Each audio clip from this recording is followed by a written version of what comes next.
أعوذ بالله من الشيطان الرجيم.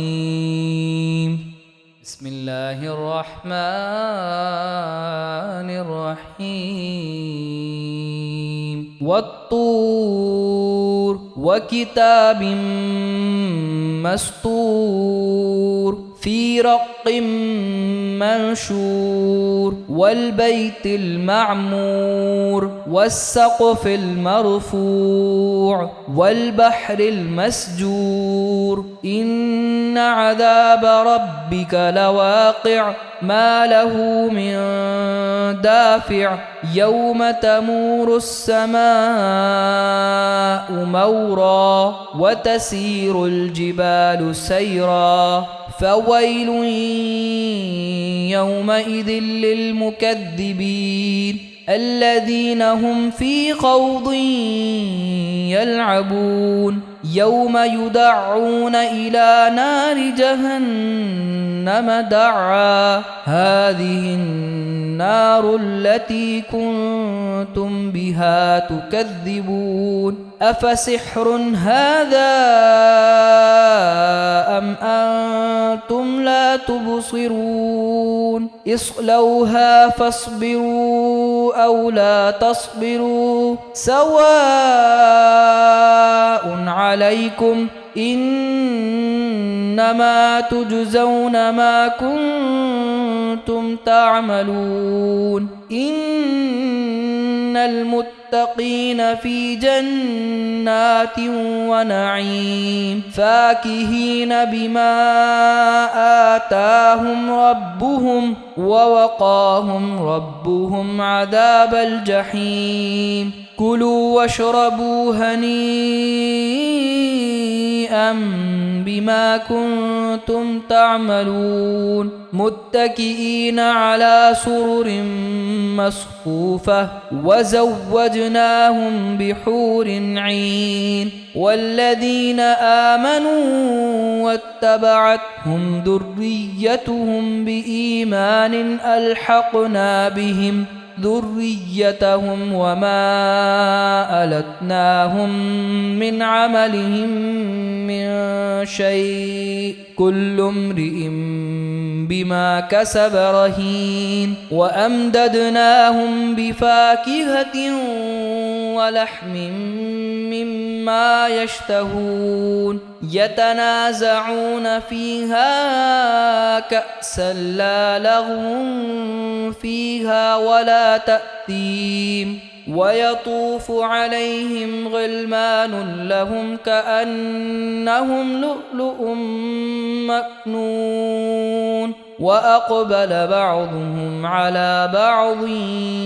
يتساءلون قالوا إنا كنا قبل في أهلنا مشفقين فمن الله علينا ووقانا عذاب السموم إنا كنا من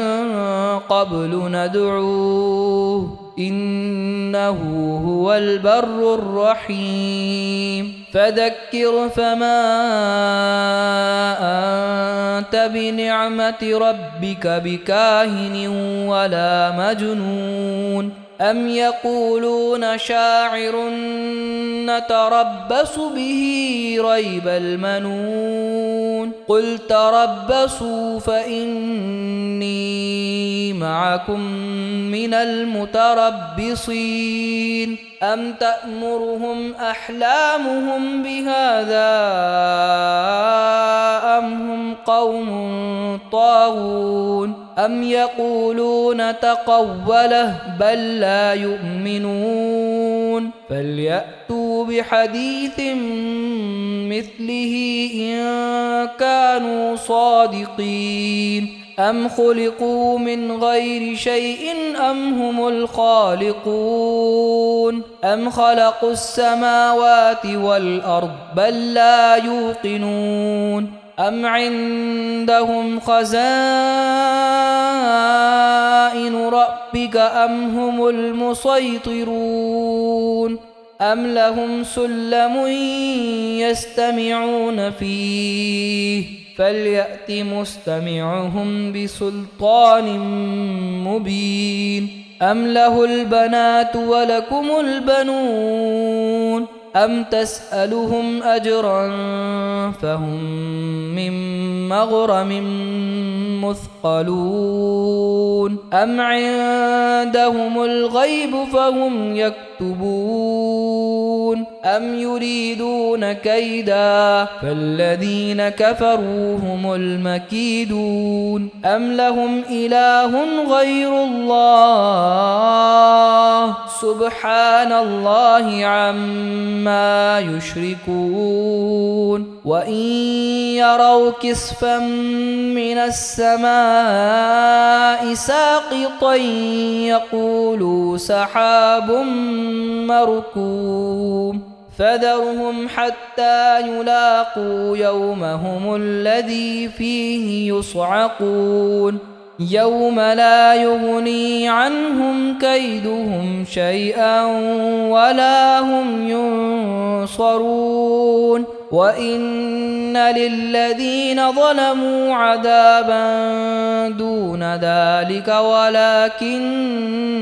أكثرهم لا يعلمون واصبر لحكم ربك فإنك بأعيننا وسبح بحمد ربك حين تقوم ومن الليل فسبحه وإدبار النجوم